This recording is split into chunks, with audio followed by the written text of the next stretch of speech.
दोस्तों, जय भीम, नमो बुद्धाय। वाराणसी में जो ज्ञानवापी मस्जिद है उसका ASI द्वारा सर्वे करने का आदेश जिला कोर्ट ने किया था, डिस्ट्रिक्ट कोर्ट ने किया था। तो उसके खिलाफ जो मुस्लिम कम्युनिटी है वो सुप्रीम कोर्ट गई। सुप्रीम कोर्ट ने ज्ञानवापी मस्जिद का आर्कोलॉजिकल सर्वे पर रोक लगाते हुए वादियों को हाई कोर्ट में जाने का आदेश दिया है। अब जहाँ तक ज्ञानवापी मस्जिद का सर्वे का सवाल है, तो हिंदू पक्ष को लगता है कि वहाँ पर पहले मंदिर था, लेकिन वो शायद ये भूल रहे हैं कि भारतवर्ष में जहाँ कहीं भी आप खुदाई करेंगे वहाँ पर भगवान बुद्ध के अवशेष ही मिलेंगे। वहाँ पर कोई भी हिंदू अवशेष नहीं मिलते हैं। ये कहावत भी है, कण कण में भगवान।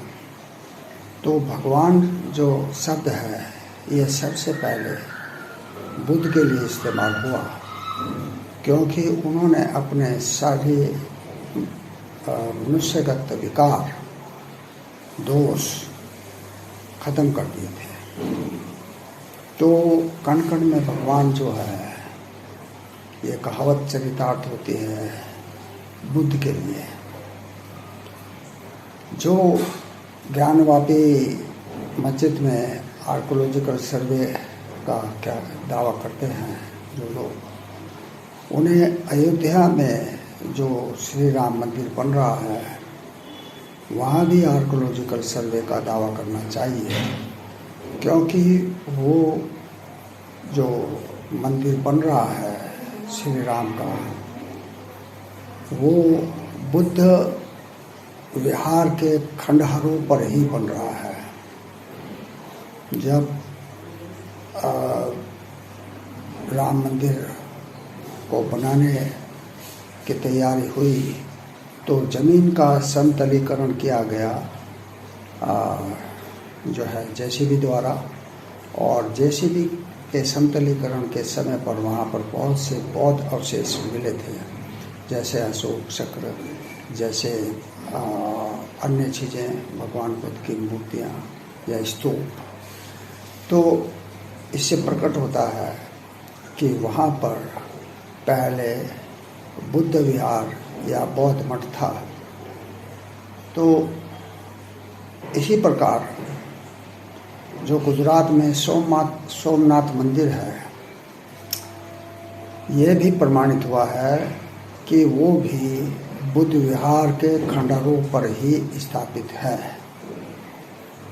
सोमनाथ मंदिर, सोमनाथ मंदिर के पास बहुत सारे जो है गुफाएं ऐसे मिली हैं जो बौद्ध कालीन है या अशोक कालीन है। सम्राट अशोक के बाद में वो गुफाएं बनाई गई।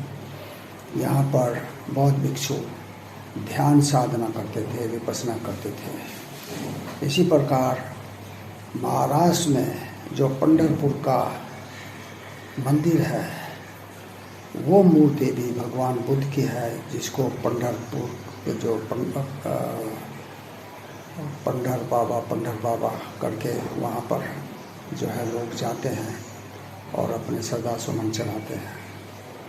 इसी प्रकार बद्रीनाथ जो धाम है, बद्रीनाथ में जो बद्रीनाथ धाम है वहाँ पर भी भगवान बुद्ध की मूर्ति ही स्थापित है। केदारनाथ धाम भी बौद्ध तीर्थ है। इसी प्रकार रामेश्वर में जो बालाजी मंदिर है वो एक बौद्ध जो है मठ है, वहाँ पर भी भगवान बुद्ध की मूर्ति को ही अलंकृत करके जो है एक ऐसी तस्वीर बना दी गई जिसे बालाजी कहा जाता है।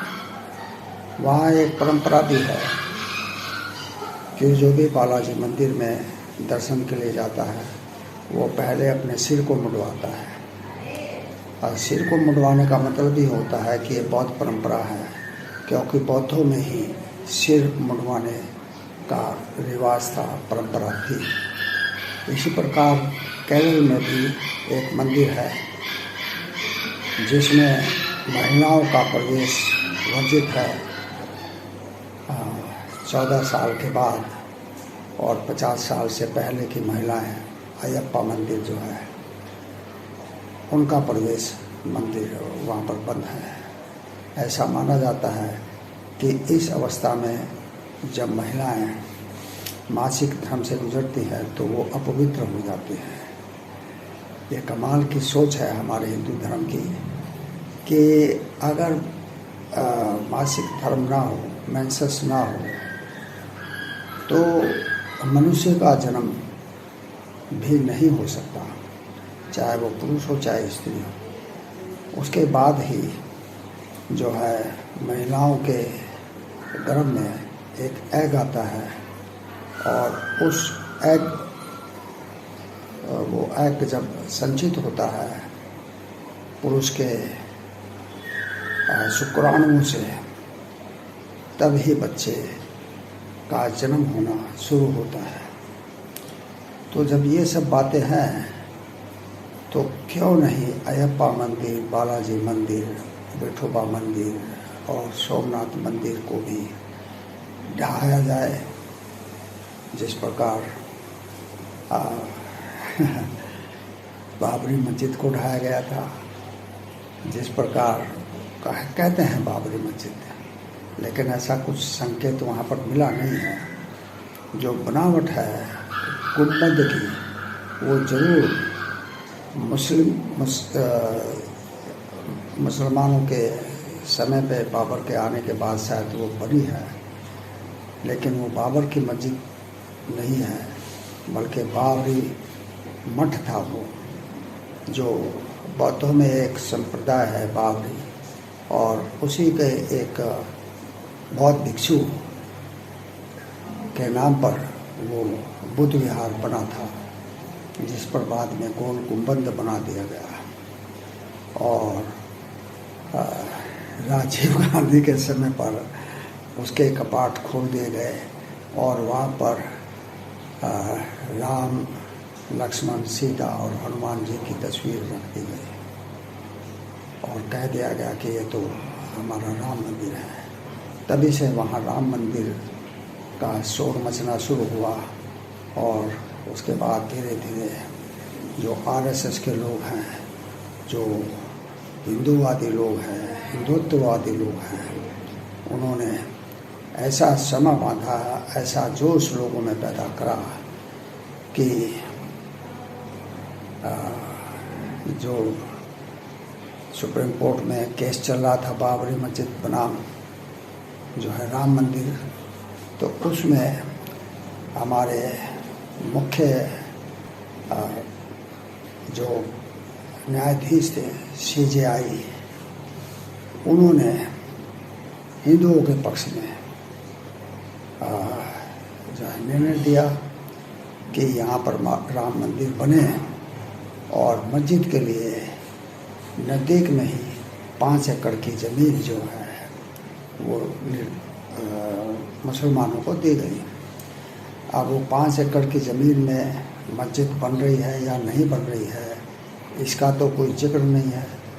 सुना जा रहा है कि मुसलमानों ने उस ज़मीन को लेने से इनकार कर दिया है, और जो ज़मीन हिंदुओं को दी गई थी, वो ज़मीन पर राम मंदिर, एक भव्य राम मंदिर बनाने का जो है सरकार ने फैसला किया। उत्तर प्रदेश सरकार और केंद्र सरकार दोनों इसमें सहभागी हैं, और इस प्रकार वहाँ श्री राम का भव्य मंदिर बन रहा है। लेकिन राम का मंदिर तो हमारे देश में पता नहीं कितने हैं, अनेक हैं, अनगिनत हैं। तो क्या वहाँ पर राम विराजमान नहीं है? क्या वहाँ पर जो श्रद्धालु जाते हैं और श्री राम का नमन करते हैं, श्रद्धा सुमन चढ़ाते हैं, क्या वो गलत है? ऐसा नहीं है। तो मैं समझता हूँ ये एक जो है एक ऐसी कहावत चरितार्थ की जा रही है कि जिसकी लाठी उसकी भैंस। तो ये लाठी जो है हिंदूवादियों के हाथ में है और वो जिस भी वस्तु को अपनी भैंस समझकर हाँकने लगते हैं, उस स्थान को अपना बता करके वो शोर मचाने लगते हैं। इसी प्रकार मथुरा में भी उनका ये चल रहा है कि भाई ये भी जो है हिंदू भूमि है और ये हिंदुओं को दिया जाना चाहिए। मथुरा में जो वहाँ पर मस्जिद है, लेकिन वो भूल गए हैं कि मथुरा में जो है बौद्ध काल में बहुत भव्य बुद्ध विहार थे, बौद्ध मठ थे और महाराजा कनिष्क ने वहाँ पर बुद्ध मूर्तियाँ बनाने की परंपरा